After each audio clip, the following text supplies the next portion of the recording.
Capítulo 7. Nesse meio tempo, junto com meu irmão Naim, resolvi comprar um ônibus. Queríamos tentar outra sorte.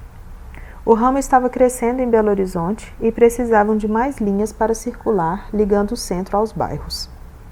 Um amigo veio em nosso auxílio, como em tantos outros momentos. Conseguimos, no fim, comprar 2 ônibus. Depois, Tunico veio trabalhar conosco. Fazíamos a linha das 6 da manhã às 10 da noite. Era cansativo. Chegávamos em casa exaustos. Eu entrava pé ante pé, porque Mariazinha e as meninas já estavam dormindo.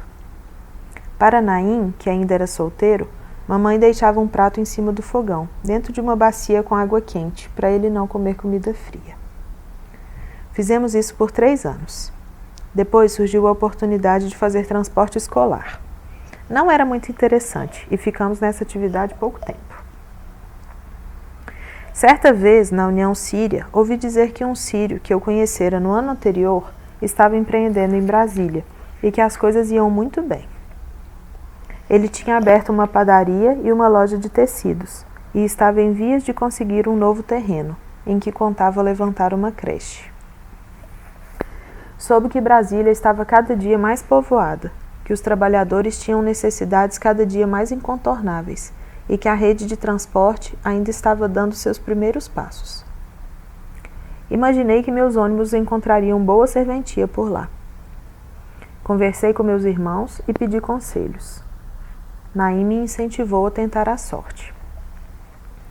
Sentei com Mariazinha e apresentei-lhe os planos. 9 anos de casados, 4 filhas para criar, 2 ônibus, uma capital em construção. Eram mais de 800 quilômetros longe de casa, mas podia dar certo. Outros imigrantes tinham ido para lá e estavam bem. A colônia síria de Brasília estava se fortalecendo aos poucos nessa cidade nova. Forasteiros e estrangeiros, chão de terra batida. Resolvemos tentar. Tudo decidido, conversei com um deputado amigo, com quem eu mantinha relações comerciais, primeiro no armazém, depois com os ônibus. Ele me ajudou como pôde, e não podia haver jeito melhor. Ofereceu-me uma carta, me recomendando para um amigo morador de Taguatinga, que poderia me apoiar no momento da instalação. Belo Horizonte, 16 de março de 1963. Prezado amigo Dr. Hermínio Bertolucci, o portador desta, Sr. Moisés Felipe, é meu amigo daqui de Belo Horizonte, que foi para Taguatinga para trabalhar com serviços de ônibus. Como tenho toda confiança nele, venho pedir a você atendê-lo aí no que for preciso, que estou certo sairá muito bem. Quero também pedir a você para conseguir uma boa casa para alugar para ele, que serei fiador. E no caso dele poder ficar ocupando um dos nossos lotes, você poderá entregá-lo mediante, é claro, uma carta que ficará ocupando por prazo indeterminado até quando pedirmos, com 90 dias de antecedência. Enfim, tudo que o Moisés precisar pode fazer por ele, que me responsabilizo. Abraços e até breve. Do amigo João Costa. Antes de irmos definitivamente para a capital, fizemos algumas vezes o trajeto, na maior parte delas com os ônibus meus e de Naim.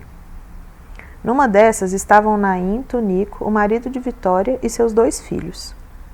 No meio do caminho, Tunico disse que precisava parar, que estava com sono. Os outros, contrariados, pararam. Quando ele acordou, de pirraça, Naim anunciou: "Agora sou eu que está com sono." Ficaram mais tempo parados. Caía uma chuva torrencial, e quando se aproximaram da cidade de João Pinheiro e Paracatu, quase na fronteira de Minas com Goiás, souberam que o Rio da Prata subira 12 metros, destruíra a ponte e, não fossem aqueles 2 sentindo ou fingindo sono, horas antes, teriam se envolvido na tragédia. Muitos caminhões e ônibus foram levados pela correnteza. Foi seu Luiz Goiano, um morador da região, quem conseguiu fazer uma barricada com galhos de árvores para evitar outras vítimas. Ele acendeu uma tocha e ficou na BR sinalizando para os motoristas que vinham atrás. Graças a Deus eles foram salvos. Fizeram outro caminho, levaram horas a mais, mas chegaram sãos e salvos. Isso foi em dezembro de 1962. Uma semana depois, nasceu minha quarta filha. No início do ano seguinte, com ela no colo e as outras duas já crescidinhas, juntamos nossas coisas e nos mudamos para Brasília, recém-inaugurada, nova capital do país. Mas pai, por que vocês vão me deixar aqui? Era Meira, desconsolada. A mãe não deu espaço para minha primogênita falar. Rosimeire, engole esse choro e vai pegar suas roupas. Você vai para a casa da sua avó antes do almoço. Enquanto Mariazinha estava na sala fechando as nossas malas, confidenciei-lhe a minha preocupação sobre a situação de minha filha. Será que não devíamos levar Rosimeire? Mas Moisés, lá ela não vai ter estudo. O colegial só tem aqui. Nazira me disse que ainda estão construindo a escola lá. Os 2 filhos mais velhos dela já terminaram o grupo e agora estão sem estudar, só trabalhando na venda. Vão ser bons trabalhadores, mas não vão ter mais nada na vida. Rosimeire precisa estudar, e as outras também. Não vamos ficar em Brasília se o colégio não ficar pronto, ouviu? Apesar de desolado, entendi sua preocupação. Era a minha também. Queria que minhas filhas soubessem ler e escrever, fazer contas, pensar. Eu desejava para elas uma vida melhor do que a que eu estava tendo até aquele momento. Queria que elas se casassem com um filho bom e honesto. Queria muitos netos. E queria viver muito para poder aproveitá-los bastante. Mas nessa época eu era muito novo, não estava na hora de pensar em netos. Ao chegar em Brasília, encontrei o Dr. Hermínio Bertolucci, que me recebeu muito amavelmente. Não demoramos a nos entender bem, e ele foi o meu braço direito durante os primeiros meses, auxiliando-me em todas as necessidades. Conforme pedido do amigo João Costa, ele me concedeu um terreno onde construiu uma casa para nós. Em Brasília, consegui um trabalho com o ônibus. Transportava os trabalhadores de Taguatinga para o hospital de base. Fazia isso pela manhã e no final do expediente. Durante o dia, não tinha demanda com o ônibus, mas vi que lá era um bom lugar para o comércio. Comecei a comprar camisas e calças em Belo Horizonte e levar para vender na capital federal. Era um bom lucro e os clientes apareciam aos borbotões. Quando não iam até a região do hospital, iam até a nossa casa em Taguatinga.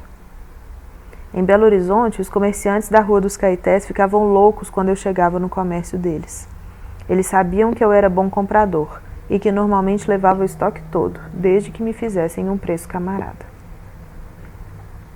Nesse período, recebemos várias visitas da família. Era bom rever os irmãos e os sobrinhos. Estar longe era muito penoso para mim. Viemos a Belo Horizonte 2 vezes, para o casamento dos meus irmãos Mini, em 1963, e José Felipe, Zezé, em 1964. Depois de 2 anos, Brasília já não tinha nada mais a nos oferecer. O trabalho dos ônibus particulares ficou complicado com o aumento da infraestrutura da cidade e o desenvolvimento das linhas públicas de transporte. O comércio de lá também começou a crescer e as roupas vindas de Belo Horizonte estavam ficando encostadas. E o pior, o colégio não tinha ficado pronto. Nossa segunda menina já estava chegando na idade de ler e não tínhamos como fazer sem escola. Em 1965, 2 meses depois do nascimento da minha última filha, voltamos para Belo Horizonte, no afã de reencontrar os irmãos e os sobrinhos. Nosso lugar era lá.